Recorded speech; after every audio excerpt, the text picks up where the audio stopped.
Okay, now we're recording. All right, so here we go. This session is going to be on Microsoft Windows 10, the famous operating system. So without ado, let me keep going. Anytime you have a question, feel free just to ask. Okay, so that's me. I've been teaching these classes now at Benson for, I don't know, 3 or 4 years. Of course, I should say that I took one of these classes before, but I think I need to come back for a refresher because Sure.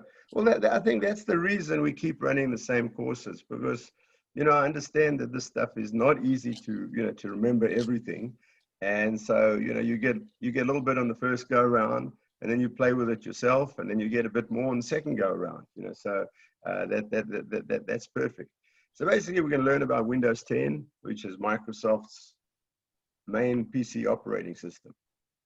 So I say, I'm happy to share with you, but most importantly, you can reach me at jeff_kalwariski@earthlink.net. So just for the moment, write that down, record that, because after this session, send me an email at that address, that exact address, and I will send you a copy of these slides. So you got the exact slides. So next time you'll be able to print them out and follow on the slides, or use them for note taking or whatever you wish. Okay. I'm sorry, it's a very long email address, but I've had it for about 25 years and I can't change it now. Too many people have got it. All right. Got it. Okay. So just send me a one-line email saying, mention the Windows 10 class, because I do other classes as well, and I will, by return of email, send you the slides. Okay. So the question is, we're going to look at a few things that are very basic about Windows 10, but you'll find even some of the basic stuff, most people, including knowledgeable people, don't actually know. So there's a lot in Windows 10 that can make life easier. So what is Windows 10? It's probably the most popular operating system on the planet, other than certainly on computers. Obviously, phones are different, but this is one that's designed to run a computer, usually today a laptop computer. So Windows 10 is called an operating system, OS, which is a very old term. It's an IBM term that dates back to the 1960s, and somehow it's still around today. But all an operating system is a special piece of software, a program, a very complicated one, but it's still a program that runs your computer. It's the piece of software that sits in the background, and it's kind of like the engine of your car. So you have a car, it's got an engine, you hear the engine running, but other than that, you don't know first thing about it. The only time you're interested in the engine is when it stops, when it doesn't work anymore, right? You've got to get it fixed. Windows is the same. As long as it's doing its job, you don't even know it's there until something goes wrong, as happens occasionally, not very often these days, and then you have to have it fixed. So the operating system provides what we call a standard operating environment for all your apps. So in the old days, before like Windows 10 came out, just about every program you had worked differently, depended on who wrote it. So some guy wrote it in China, or some guy wrote it in India, or somebody wrote it in America or England. They all did it their own way. It was like every program was like learning a new language, right? When Windows 10 came along, or Windows itself, but this is the multiple version of it, it enforced a discipline on the programmers. It said your programs have to all look the same. And that was a big step forward, right? That you didn't have to sort of relearn how to drive every time you got a new car. We don't even think about it, but it's actually quite impressive that every car works the same. The gears are in the same place, and the steering wheel's in the same place, and there are a few minor differences. They got a different radio or something, but they're all pretty much the same. You don't have to go and get a new license when you go from a Chevy to a Ford, right? They are essentially the same. So Windows provides that kind of operating environment. Windows 1 appeared in 1985, and it cost $100, which in those days was a lot of money. It's probably like $1,000 today, right? And yet today we get Windows 10, the latest version, and we get it for free. So when you buy your computer today, you don't even have to install it. In the old days, you bought your computer, which was just a big chunk of iron, and then you got a big stack of floppy disks. You remember the floppy disks? Yes. And you had to install the operating system, and that often took 3 hours, and then it crashed. After 2 hours, the whole thing crashed because your car failed or something, and you had to start all over again. Now you buy the computer, it's got Windows 10 pre-installed, it doesn't cost you anything. Of course, you're still paying a price for the operating system. It's just built into the cost of the laptop, right? But, you know, can you imagine today, nobody would want to pay $1,000 just for the operating system, okay? So now today, most personal computers come with Windows 10 pre-installed, and I read a statistic that said there are about 1 billion computers on the planet powered by Windows, with perhaps 400 million active users at any instant in time. So right now, you know, around the world, 400 million people are using Windows, which is, you know, something that just a few years ago would have sounded impossible. Mm-hmm. So as I said, it provides the standard operating system. That means current and future apps, programs will all work in the same way. So you don't have to learn new stuff all the time. That used to happen all the time. A new version would come out, it worked differently to the old version, and you had to go back to the drawing board and learn a whole bunch of new stuff. Also, you know, every program has sort of its own language that you had to learn, which was great for guys like me, because then all the users in the company needed us geeks to explain how this darn thing worked, right? We had job security. Once Windows 10 came out, all that's gone away, because mostly you can figure it out yourself today, because pretty much everything works the same. So in the old days also with, you know, Windows 4 and Windows 7 and 8, you got a manual with it. You know, you remember the old manuals? And the manual was this thick. It was bigger than your computer. And you had to read this manual to figure out how to make it work. Today you get Windows 10, which is many times more sophisticated and more complex than those old versions. And you don't get any manual. The only thing you get when you buy a computer today is a little sort of fold out thing that tells you how to get started. You know, plug it in, you know, turn it on, and type in your name, type in the date, and that kind of stuff, and then you're up and running. And the reason for that is you don't really they need a assume that manual. it's foolproof. It's foolproof now. It's supposed to be foolproof, exactly. I don't know if that's entirely true, because many of us are fools that will always break it, right? But it is pretty good. So basically then, and it also means that any new version of a program, or a new version when Windows 11 comes out, if there ever is such a thing, it won't change. It'll just have a whole bunch of fancy new features. Just like if you learned to drive, as most of us did back in the 60s, the car today is much fancier and faster and, you know, better air conditioning and all that stuff than the cars of the 60s. But it drives exactly the same. The gears are the same, the wheels the same. You know, mostly the car is exactly the same. So we don't have to go get a new driver's license every 10 years because the cars have changed. The cars are changing, but the basic way of operating the car isn't changing. And so Windows is exactly the same as that.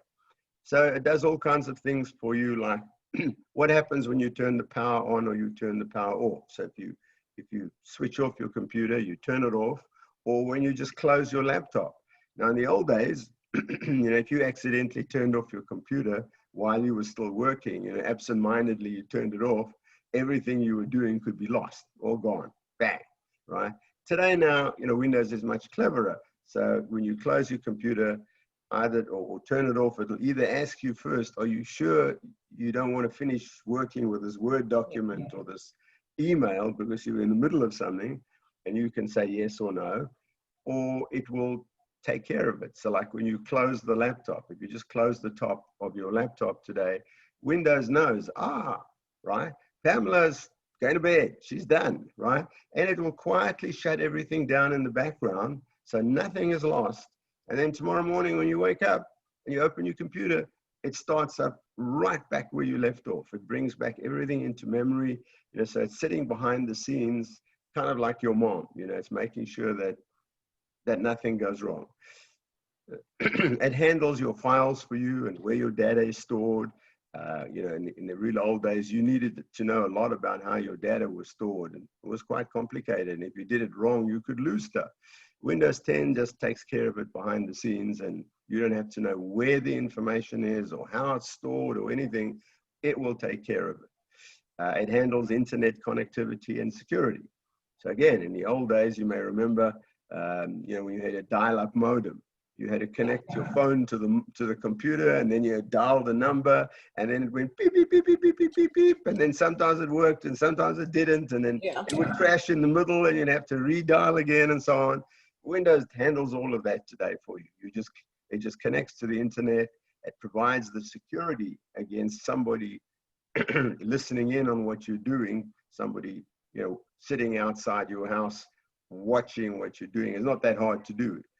You may not believe it, but with maybe a $50 worth of stuff, which you can buy at a computer store, you can buy a sniffer device. It's called a sniffer. And you could sit outside, I could sit outside your house and watch everything that you're doing. I could see all the emails and everything moving up and down. Windows makes sure that I actually can do that. Well, I can do that, but I'm not going to see anything useful, right? It kind of obfuscates everything. So that guy sitting outside, he can do that to his heart's content. He's not going to be able to see your credit card, when you shop on Amazon, or your bank account number when you do your banking and so forth, right? So it takes care of all that. Wow, that's good. In the old days too, something that scared everybody was an update. If you got an update to Windows, that was half a day down the drain, because you'd get a whole lot of new disks. Remember the floppies? You get a whole pile of them again, and you would feed them in and it would update. And if you were lucky, after 2 or 3 hours, everything would be cool. But if it didn't work, you might be in big trouble, right? Because my husband would spend the whole weekend doing that. Right. It was horrible, because it was like taking a bet on a horse. It might win or it might not win, but either way, it was going to take you a long time. Now the updates come out regularly from Microsoft. It will automatically install. When the update comes out, it says to you, I've got an update. Do you want to do it now, or do you want to delay it till later? And you can say, yeah, I can do it now. I'll go and have coffee or have lunch, and you can run the update. Or no, I'm busy with something. Let's do the update at 9 o'clock tonight when I'm not using the computer. And it'll happily go away and wait. And as long as you don't turn the computer off, at 9 o'clock, it'll wake up and it'll run the update. So I have all my updates set to run at like midnight, right? So that, I just leave the computer running, and when I come in the morning, it's done the update. It never fails. If anything goes wrong, it fixes it, and eventually it'll complete the update. And it does a lot more stuff for us. So the operating system is a pretty useful thing, right? And it's doing a lot of stuff in the background. So let's start with some really basic stuff that you may find is actually quite interesting.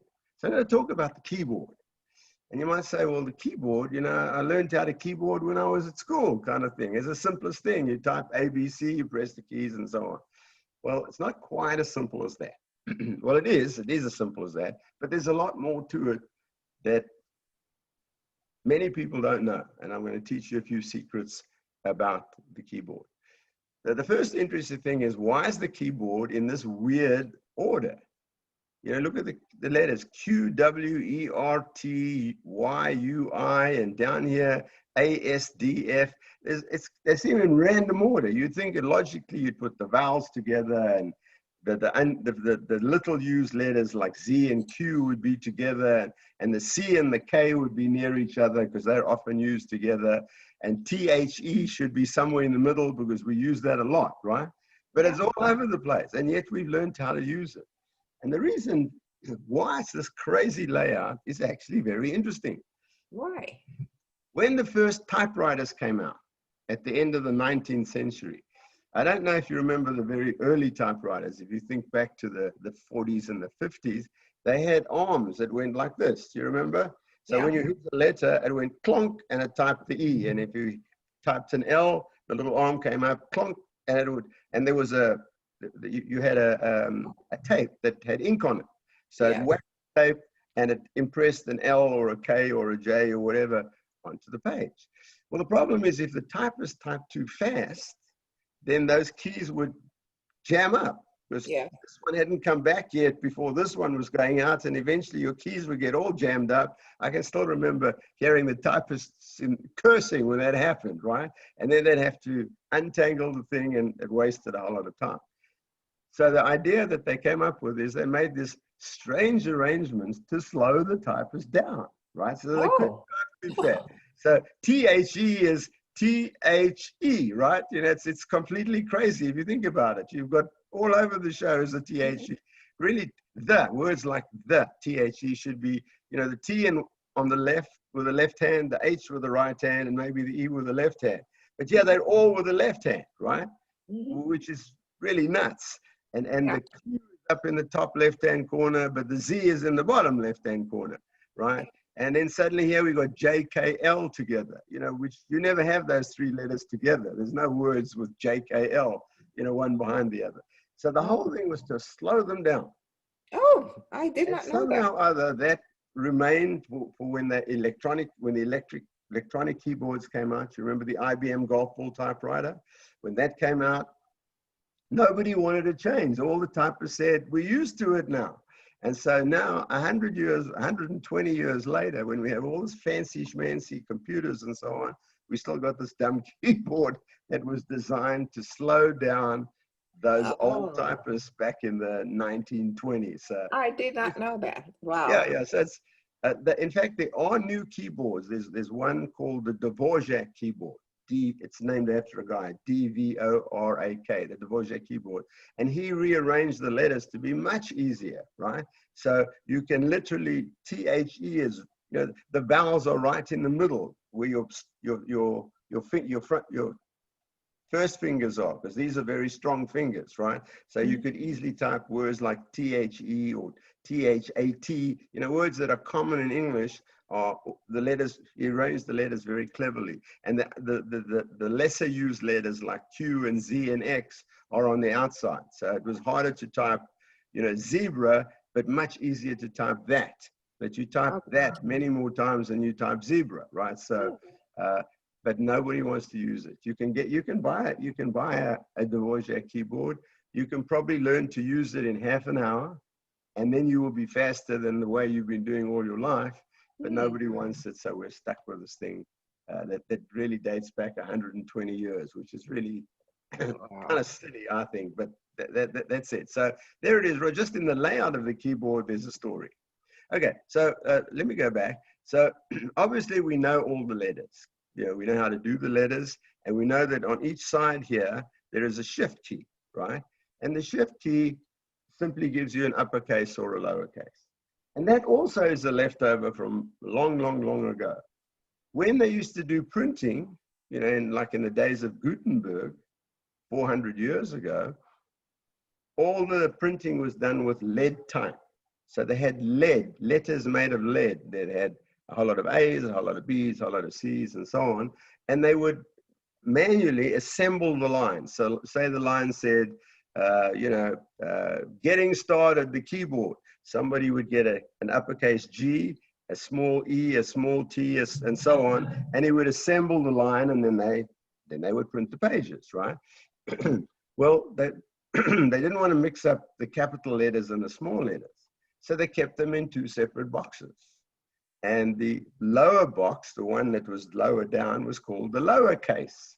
And the one that was up here, the higher box, was called the uppercase.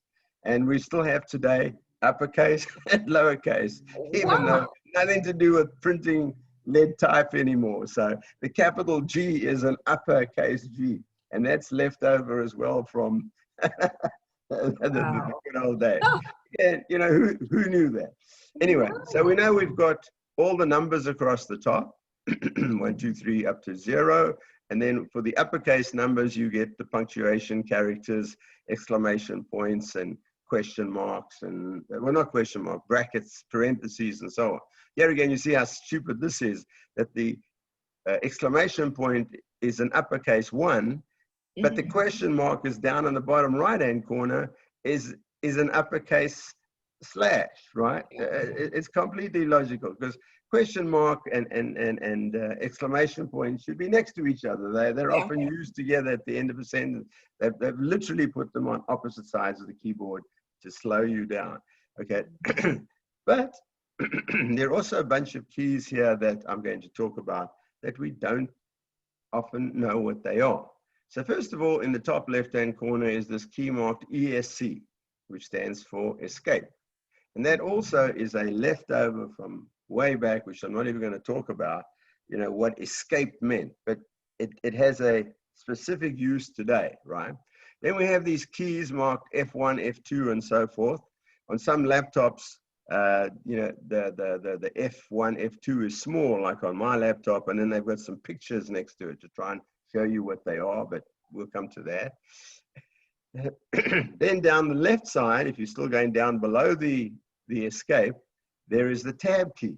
So you've got a tab, you see the tab key, and it's got an arrow going to the left and an arrow going to the right. Below that is the caps lock, okay? And that's probably the stupidest, most useless key that anybody ever thought of. It was useful, again, in the early days. If you wanted to type a whole heading in capitals, they could lock the keyboard. It would stay in uppercase, and then you could type the whole uppercase, the whole, you know, everything you type. You didn't have to hold, because it was hard to hold down the shift key while typing a whole sentence, right? So this way you could hold down the caps, we stay locked in caps. You could type, say, the heading in capitals, and then you could unlock it. The problem on a laptop is it's completely useless, because every now and again, I will hit the caps lock when instead of hitting an A, you may hit the caps lock. And then if you're not watching the screen, everything you type is now in capital letters in uppercase, right? And you've got to go and delete it and type it again. So it's completely useless letter or key. Below that is the shift key. And then below that, in the bottom left-hand corner, is a key marked CTRL, which again is a leftover from something back in the day. And CTRL stood for control, right? It doesn't mean control anything anymore, but it's a useful key, and we will talk about it. Immediately to the right of the control key is, well, on my keyboard, is a function key, but we won't worry about that. There's this little key with, it looks like a little flag on it with four squares, right? You can see it right next to the control key, and that is called the Windows key, because that little 4 squares, if you look in the top right-hand corner of the slide, you can just see behind the keyboard, that's the Windows logo. It looks like a flag with 4 colors on it like that. It looks like a, you know, a flag blowing in the wind. So that's called the Windows key. And right next to the Windows key, to the right of the Windows key, is a key marked Alt, A-L-T. And that stood also in the old days for alternate. Now, all of this stuff is way out of date. They should have just renamed these keys, but they haven't. They've left them. But we'll see what Control and Alt, or alternate, do. On the right-hand, then in the middle is, of course, the space bar.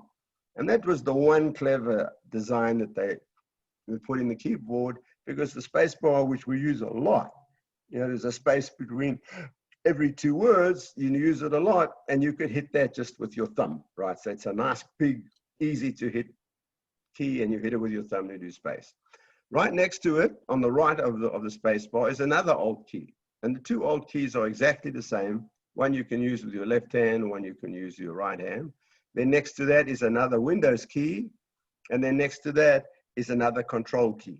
Some keyboards don't have the second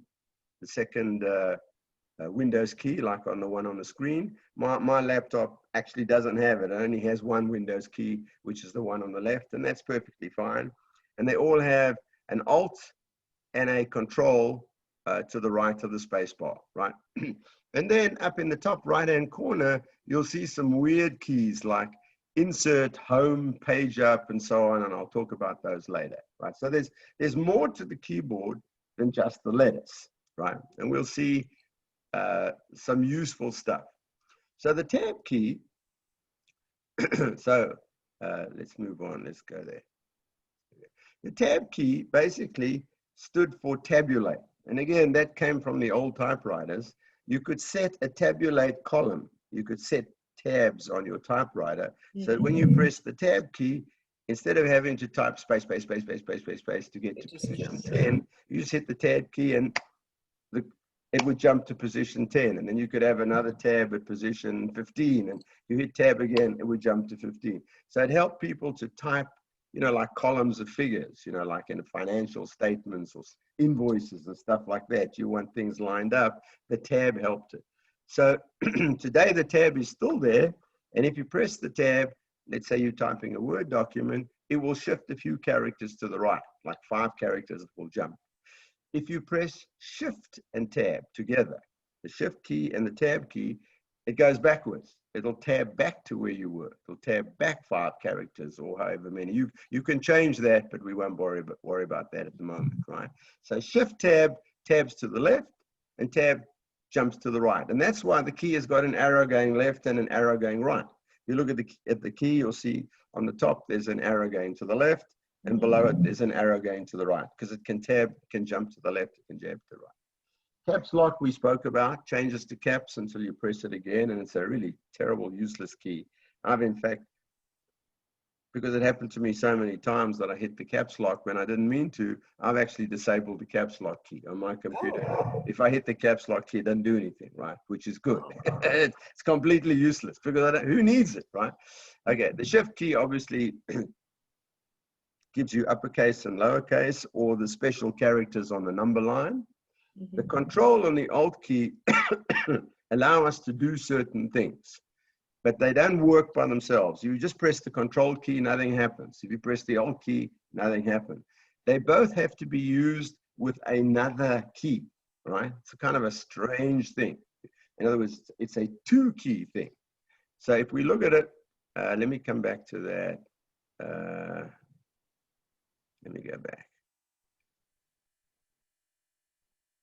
Okay, so the control key, when you press it with another key, allows you to copy and paste text, to save text and bring it back, and also to do things like making it bold or italic or underlined or whatever. The alt key is effectively obsolete. There's about one thing that you use the alt key for, and I'm not even going to bother with it. So really the alt key is completely useless. I don't know why they haven't reassigned it to something, but it really doesn't help very much anymore. Okay, so now the editing keys, the insert key will allow you to insert characters. So you've got your little cursor, which is your little flashing line. If you're typing, you press the insert key, it will insert a character to the right. Of course, in Microsoft Word and stuff like that today, Windows does it for you automatically, so you don't have to press any keys. So if you've typed a word and you missed a letter out, all you have to do is move your mouse to where the letter should be and type it, and it'll push everything on to the right. So we don't really need the insert key anymore. The delete key we need, and that will delete the character, the next character after the cursor. So if you've typed ABC and your cursor is sitting between the B and the C, and you hit the delete key, it will delete the C, the one to the right. The next character will be deleted, right? There is also a backspace key, right, which does exactly the opposite. So if you've typed ABC and your cursor is between the B and the C and you hit the backspace key, it will delete the B. Can you see what I'm saying? Right? Yeah. You probably use this a lot. So we don't really much need these keys anymore. We do need we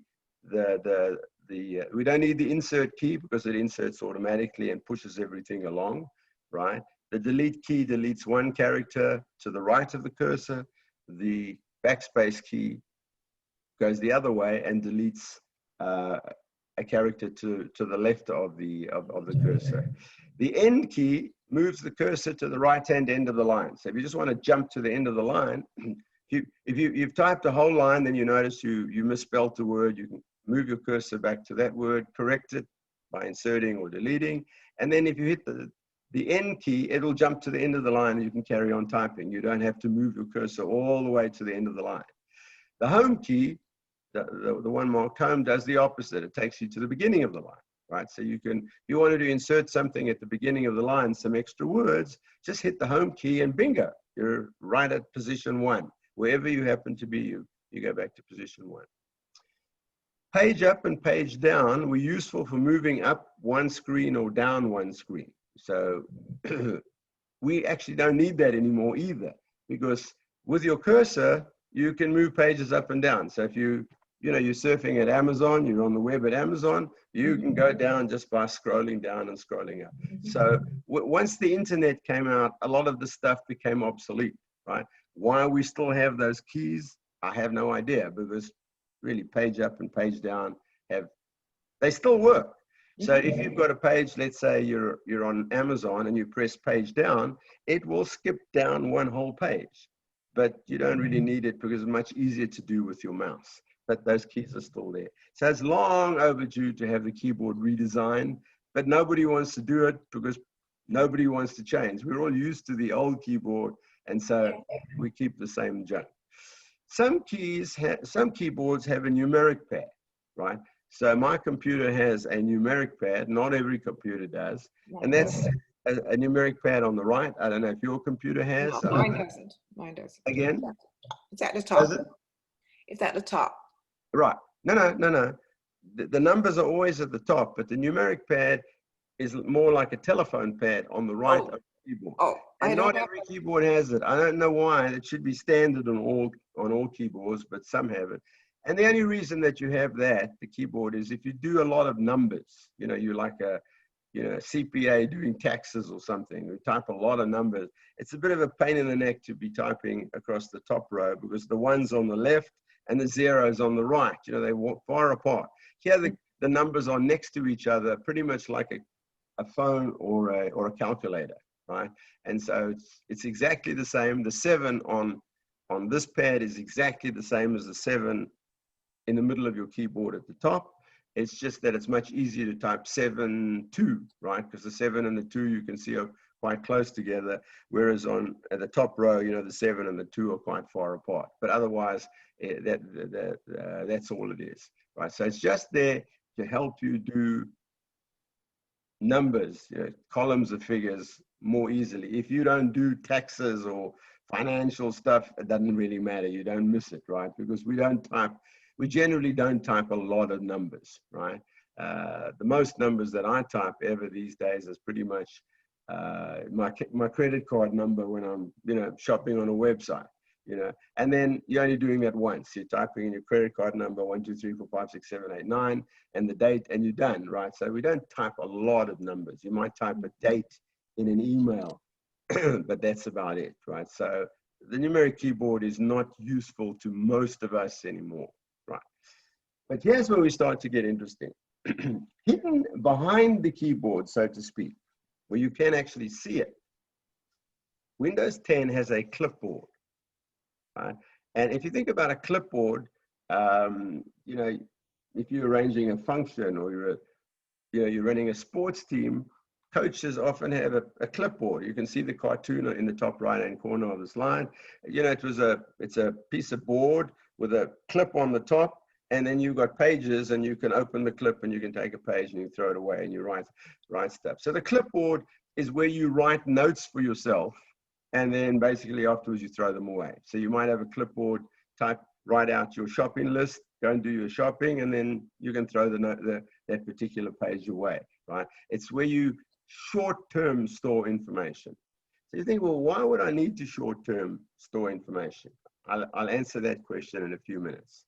So what we do with the clipboard is we can copy information into the clipboard, right? So where is the clipboard? It's sort of sitting in three-dimensional space above your computer. You can't actually see it, but it's there, and Windows has got it. So you can say to Windows, I want to remember this little piece of information because I'm going to use it again. Let's say I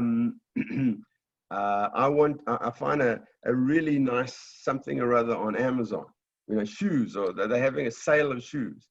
And you're my buddy, and I want to send it to you. I want to send you a text or an email saying, hey, Pamela, you know, go and have a look at Amazon. They're selling these shoes at 50% off. Well, I could retype out in my text or my email, you know, the URL, but you know, it's a very long thing, right? It says amazon.com/ and then a whole lot of weird characters. Mm-hmm. It's much easier just to copy that into the clipboard, go to your other app that you're using, let's say your email or your text or whatever, and then bring it back, right? And by doing that, you can save small amounts of information and then reuse them, right? Or you could keep things in your clipboard for a period, you know, for a longer time that you use often. Let's say I don't know, if you write a lot of letters, you know, we don't write many letters anymore, but if you did, you could put your name and address in there, right? So you don't have to retype out your whole name and address and so on. You can just hit essentially one key and it would bring it back, and it would remember it, right? So we'll see some examples in a moment. So how do we get text into this magic clipboard? And Yeah. how do we get text out of the magic clipboard? Yeah. Aha, and here comes the secret. It's called copy and paste. So basically they're saying you can take any text that's on your screen. So I could, if the screen that I've got up here, let's say I wanted to take that third bullet, here's how to copy and paste. I could copy that text and I could use it again somewhere else. Exactly those words. I'm lazy, you know. You don't have to redo a lot of stuff on Windows if you know how to do it, because you can save stuff and you can bring it back, right, at any instant in time. So basically what we do is we highlight the text, and I'm going to tell you how to do that in a moment. So I've got to tell Windows what text I want to save. I don't want to save this whole screen. I just want one sentence or a few words or whatever, right? So we will highlight the text, and we'll talk about that in a second, right? And then we press Control C. So you remember this weird Control key in the bottom left-hand corner? Mhm. You press the Control key and the C simultaneously. You can press the Control with your left hand and press the C for cat, with your right hand. And what that does is it says to Windows, you know that text that I just highlighted? I want you to remember it for me. And it doesn't matter whether it's one word, one sentence, or the whole slide. It could be as much as you like, right? So you can copy text, you can copy graphics, right? Pictures. So if I wanted to not only send you the URL of those new shoes at a great price, I could also copy the picture from Amazon of the shoes or the dress or the computer or whatever that I want to tell you about, and then included that picture, copy it, paste it back into the email or the text that I'm going to send you. So basically you say Control C together, not Control and C, but Control C, like one key together. It will copy it into the clipboard. Now nothing happens when you copy to the clipboard. You don't see anything happen. Oh. Anything happening. You just know that Windows now remembers what you just told it. And now let's say I come from my Amazon where I've copied that information, and I go to my email or my text application. All I now have to do is press Control and V. So the V is next to the C, V for Victor, right? If I press Control V, so I put my cursor in my Word document or my text or whatever, and I press Control V, bingo, instantly whatever I copied will now appear there, right? However much text it can be. It could be a whole page of text, right? It could be an entire page of text. It can be one word. It could be a URL. It can be a picture. It could be anything, right? So Control C together copies the text into the clipboard, and Control V together pastes it back in. So they use copy and paste. Paste is like, imagine if I wanted to show you an article from the newspaper. What would I do? In the old days, I would cut it out with the scissors, Yeah. paste it onto a letter, right? And mail the letter to you. So I'm pasting it. Same here, paste it back. But actually, of course, there's no paste involved. It's a really silly name as well, right? Because we're not pasting anything. There's no glue involved, right? Glue, yeah. It's the same idea. So you got it. So the only thing then is, how do I highlight text? So now if you look at that bullet numbered 1, 3/4 of the way down the page, it says highlight the text to copy. So what we do, let's say I wanted to highlight that line that says, here's how to copy and paste. I would put my cursor to the left of the H for here, right? And then hold down the left mouse button. So here, you got your mouse, hold down the left button and just drag the mouse to the right until you get to wherever you want to stop. You could stop at the word paste, or you could stop at the word copy, or you could go on to the next line. It doesn't matter. You can go as many words, characters, lines, sentences as you want. You could go from the H all the way down to the bottom right-hand corner where it says paste it in. You can do that as well, right? And as soon as you let go of as soon as you let go of the mouse, all of that text will change color on the screen. on some versions of Windows, it changes color like to a blue. It becomes, instead of white on black, it becomes black on white. It reverses. But you know that that's the text that you've selected. If you selected the wrong text, you can press your mouse button and correct it, right? You can go back or go forward. You can select some more text or select less text. And now that's called highlighting, right? That's called highlighting. It's actually a bad word because there's also a thing when you type, when you're doing a Word document, when you're typing something and you can highlight it, you know, with a yellow, you know, we used to do a yellow highlighter at school. Yeah. You've Yes. got that in Word. And that's a different highlighting entirely. That is literally the same. It will change the words to be yellow or blue or green as if you had used a pen on them. But okay, you know, they use the same word in two different ways. That's fine. So now anything that you want, let's say you're on an Amazon screen, you can just choose the bit that says, you know, the size of the shoes or the colors or whatever, the text you're interested in. Just put your cursor there, hold down the left mouse button, and drag the mouse while holding the button down, the left button down, and you'll drag them and you'll see the text change color, right? Either becomes reversed, black on white, white on black, or it changes color. It might have a blue background, right? But somewhere you'll know what you've done. And then when you say Control C, all of that text goes up into the Magic Clipboard, right? And when you type Control V, it comes back from the Magic Clipboard, right? Now, until only about a year or two ago, the clipboard could only have one item in it, which was the stupidest thing. I never understood why that was that dumb thing. In other words, if you copied something else, it would overwrite the first one. There was only place for one, right? Which was, I don't know, incredibly stupid because, you know, the computer's got a lot of space in it. It could handle much more than one, but that was it. From about literally 2 years ago, quite recent, you can now have as many items in the clipboard as you like, and you can go back. I can go back and find something that I copied yesterday or last week and bring it back today, right?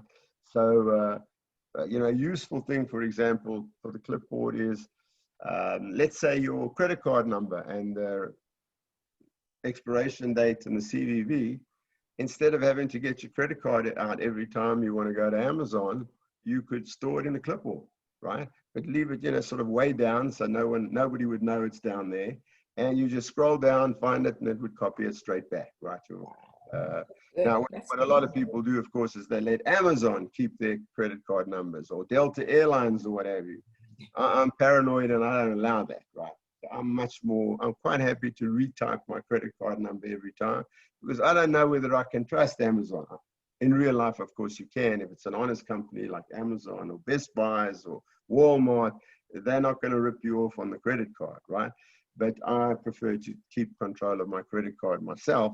And then I don't have any worries of what happens if Amazon goes bust. You know, who gets control of my credit card? Yeah, that data. So I just keep the details in the clipboard. Okay. Right? Now, it's pretty safe because unless you have access to my computer, which nobody has because it's sitting right here on my desk, right? Nobody will ever be able to get to that. So it's pretty safe. Or, you know, things like your name and address or stuff that you type often. So how much information can you keep in the clipboard now? As much as you want? As much as you want, yeah. Okay. As much as you want. And it can be text and it can be pictures. It could even be a video, right? If you take a video of your grandchildren or your trip to Washington, D.C. or something, and you've got a video, a movie, you can actually copy the whole movie and paste it into a Word document, into a text, and the other person will get a link. And they click on that link and the video will open or the movie will open or the picture will open if you send them a picture. So you can send pictures of, you know, of your family or a picture that you took of the White House or the Washington Monument or whatever, right? You can send photographs, graphics, cartoons, anything, right? Which is very useful. So I'll actually tell you one more trick right now that's it's in the new versions of Windows, so it's relevant. There's another key. If you look on your keyboard, at the top, in the very top row where the function keys are, you know, where those F keys are. Remember F1, F2, F3, F4. Oh, I forgot to mention that. The function keys are really a leftover from the old days. So in the old days, before Windows was so clever, you used the function keys. You know, F1, F2 might be do this in Windows, and F3 might be do that in Windows, and so on. And you had to remember what all the function keys were for. We don't need that anymore because now we've got those little pictures, right? The little graphics in Windows. And so you don't need that junk. So basically, as far as you're concerned, there are 12 function keys. They're just a waste of space. Mm-hmm. But just to the right of the function keys, you'll see a key that says print screen. Some of them say print screen, and some say PRTSC. Can you see it? In fact, let me go back to the keyboard. Yeah. Yeah. You see this? You see where the orange part of the Windows logo is right at the top of the screen, just below it, right? Can you see it says print screen? Oh, what does that mean? Yeah. Or on my one, because the keys are much smaller on my laptop, it says PRTSC, print screen. Can you see it on your keyboard? Oh, let me see. It's right next to the delete key. It's usually next to the delete key, but the keyboards aren't all exactly the same. So the one that I've got on the screen for you, it's right next to the scroll lock key. Yeah, yeah. Mine scroll lock anymore. It's like a little arrow. Okay. Right, so it's somewhere in the top right, top of your screen towards the right. Yes. Not on the very furthest right, but like about one or two, like 4 or 5 keys in from the right will be this weird print screen key. Okay. So in the old days, again, this was a useful key. Let's say I wanted to print out that page that I'm looking at on Amazon. I could press print screen, and as the name suggests, it would print the screen out, right, onto paper, onto the printer. Mm-hmm. But now there's a much better use for it. If you press print screen, it doesn't print anymore because you don't need to print screens anymore. You can print anything you like. Just we've got an icon that says print, right? So what print screen does, you'll see that the screen will slightly change color. It'll sort of go a little darker. You think, oh my God, what have I done? But it's only temporary. Now you can put your cursor, right, you can see that on the screen right now, I've got the numeric pad in the right-hand corner. Can you see that? Right. Yes. So let's say I put my cursor right at the top left-hand corner of this picture. It's a picture now. Hold down the left mouse button and just drag it down to the bottom right. It will like take a photograph of that picture. Oh. And now, if I type Control-C, it'll put that picture into the clipboard. See that? Mm-hmm. So let's say you have a picture of, your family. You can bring it up on the screen, put your cursor in the top left-hand corner, right? Press print screen, and then drag your mouse, holding your left mouse down, drag it all the way to wherever you like. If you want to cut Uncle Tom out of the picture, right? You just stop before him, right? He's not going to be, you got rid of him, right? Yeah. Or, Aunt Martha's, has got her eyes closed. Well, don't include her in the picture because she's got her eyes closed. You can stop anywhere you like. You can go as far to, so basically you're drawing a rectangle, right? You start in the top left and you drag it to the bottom right, and you can make the rectangle narrow, wide, thin, whatever you like. And then if you type Control-C, that picture exactly will go into the clipboard. So it's exactly the same as highlighting text, except the print screen allows you to highlight a picture, which is something that not a lot of people know about. Very, very useful thing indeed. I should actually put it into here as well, right? Okay, so now there are other things that you can do with that Control key. Okay, so we know about Control-C and Control-V, right? So let us say I'm typing a Word document, and I've typed 3 paragraphs, right? Paragraph 1, paragraph 2, paragraph 3, right? I can highlight the whole of paragraph 1 and press Control C. So what happens to that paragraph? It goes up into the clipboard, right? Okay. Then I could put my cursor down beyond paragraph 3. And if I now press Control V, V for Victor, what happens? It The whole moves. paragraph It 1 will moves. suddenly appear. Now I'll have 4 paragraphs. 1, 2, 3, 1, right? Mhm. It's a duplicate, but I could put it into the same document, or I could copy that into a totally different document, or a text, or something else entirely, right? This belongs to Windows, so it's sort of above all the apps. It will hold that information whether you're typing a Word document or doing an email or whatever. It doesn't matter, right? But now, let's say in that example, I didn't really want, I wanted to move paragraph 1 to after paragraph 3. I don't want 2 copies of paragraph 1, right? That doesn't look, that doesn't look right at all. So there's one more option, right? And that is, if you look on the screen, Control X. So instead of Control C, I type Control X, and you'll see that the X, the C, and the V are right next to each other on the bottom of the keyboard. So that's very convenient, right? You've got C in the middle, V on the right, and X on the left. So Control on each of those 3 characters does something useful. So what Control X does is it copies it to the clipboard and deletes it from where it was before. So now if I've typed paragraph 1, paragraph 2, paragraph 3, and I highlight paragraph 1 and I type Control X, X as in X-ray, it will put it in the clipboard and it'll vanish from the screen. Paragraph 2 will move up, paragraph 3 will move up, and I've only got 2 paragraphs. Now I put my cursor at the end of the second paragraph. What used to be paragraph 3 is now paragraph 2. I put my cursor there, and again I type Control V, V for Victor, and it comes back. And now my paragraphs are reorganized. They now, what used to be 1, 2, 3 is now 2, 3, 1. Can you see that? Yes.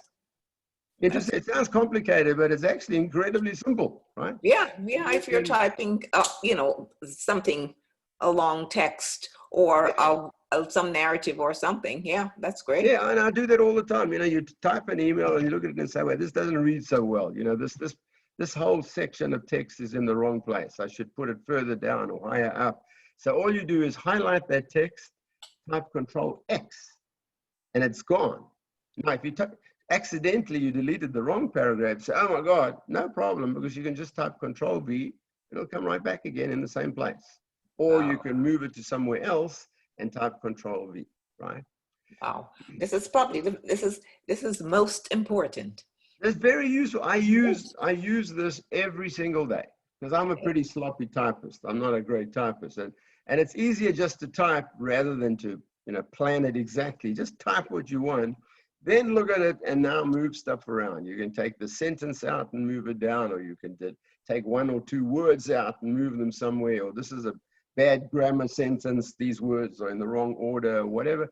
It's dead simple, and in fact, it's taken me longer to explain to you than it is to actually do, right? So try it. When we finish, go to your email or your Word document, type some stuff, and just play with it. And you'll see how simple it is to do. Now, there is one more control function I'd like to tell you about right now.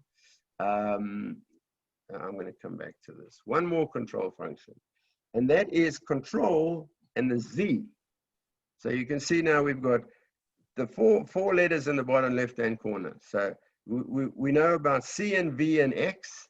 Now I'm going to tell you about Control Z, Z for 0, right? And Control Z is a incredibly useful key. It's what I call the oops key.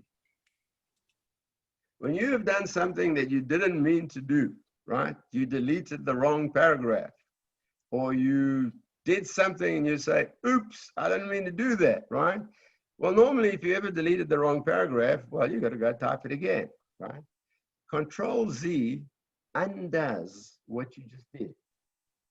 So whatever you just did, Control Z will undo it. So let's say I highlighted 10 words and I deleted them. Oh, you idiot, that's in the wrong line, right? I meant the next line. If you hit Control Z, those words will magically appear again, right? if you just inserted some text, let's say you copied text to the clipboard and you now pasted it back, and you say, oh my God, I pasted in the wrong place. Instead of deleting it and doing it again, just type Control-Z. And it's as if it never happened, right? Mm-hmm. Now, that would be a very useful thing in real life, would it not? Yeah.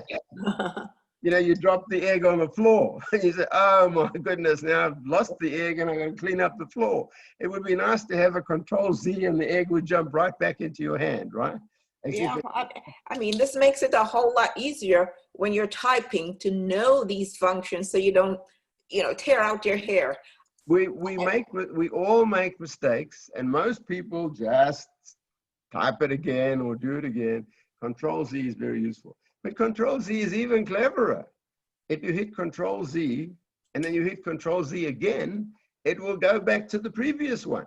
So if you've just done 2 different things, you can undo both of them, or 3 of them, or 4 of them, right? And I edit somebody writes a bulletin every week, and I edit it for him. And I often find out, you know, I change a whole lot of stuff. I don't like the way he wrote it because it's, you know, too clumsy, or the grammar's not right, or whatever. And then I look at it and I say, no, you know, leave it the way it was.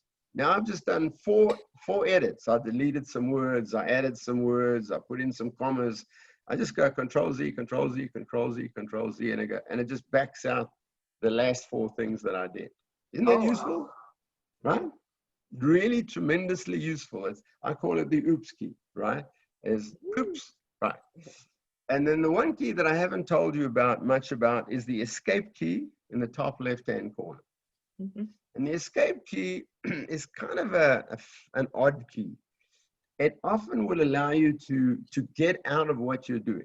So let's say you have, you know, you've reached a certain point in an application, in Windows or something like that.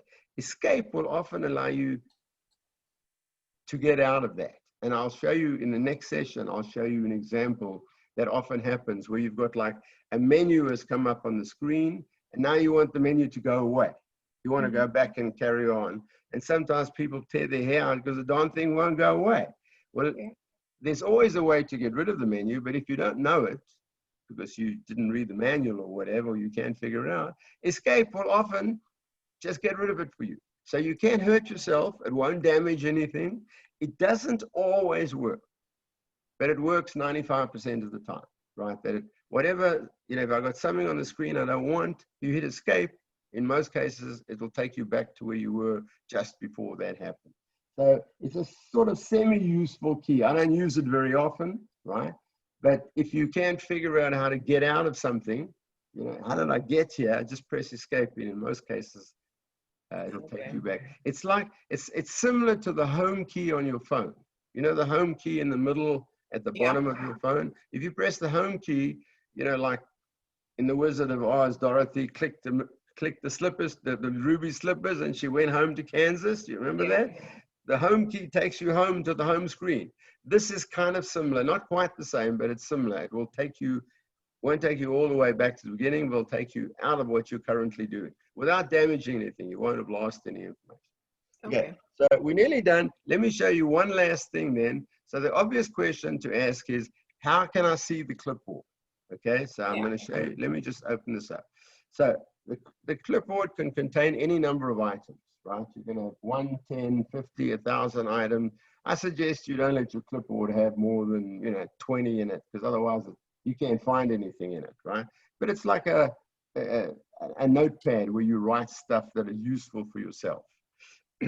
Now, Windows 10 maintains all the items in the clipboard in a list with the latest one on top. It's like a stack of plates, right? When you get a new one, it puts it on top of the other plates, but you can go down and get the 3rd plate from the top. But the newest one is always on the top. So here's the clipboard you see on the right-hand side of the screen. It says clipboard, and you can see in a rectangle, it says clipboard on Windows 10 rocks. That's just some text, right? Then the next one down, that's sort of highlighted, is a picture. Can you see that? It's a photograph of some kind. And then there could be more down below. And the way you get to go down below, if you look it's hard, not easy to see on the screen, but there is actually like a slide bar on the right. It's sort of slightly gray and narrow.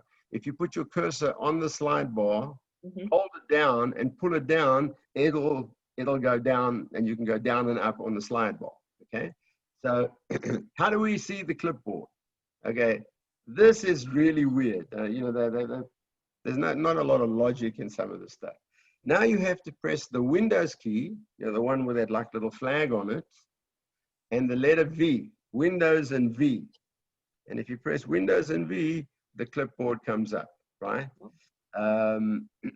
Now, it may not work on your computer because for some strange reason, the way Microsoft did it is you have to enable the clipboard. You have to turn it on, which seems to me really stupid because the clipboard should be on, right? There should be no need. Yeah. And if it doesn't work on your computer, I'll help you to get it there. But if you press the Windows key and the letter V, the clipboard, that little thing that you see in the top right corner should pop up.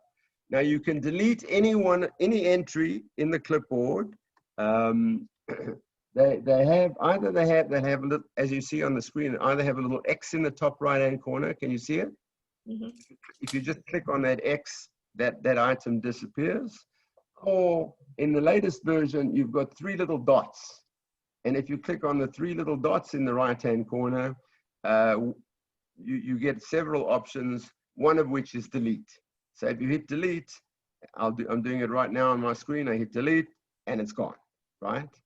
Okay, and then to get rid of the clipboard, now I've got the clipboard up here and damn thing won't go away. How do you think I get rid of it?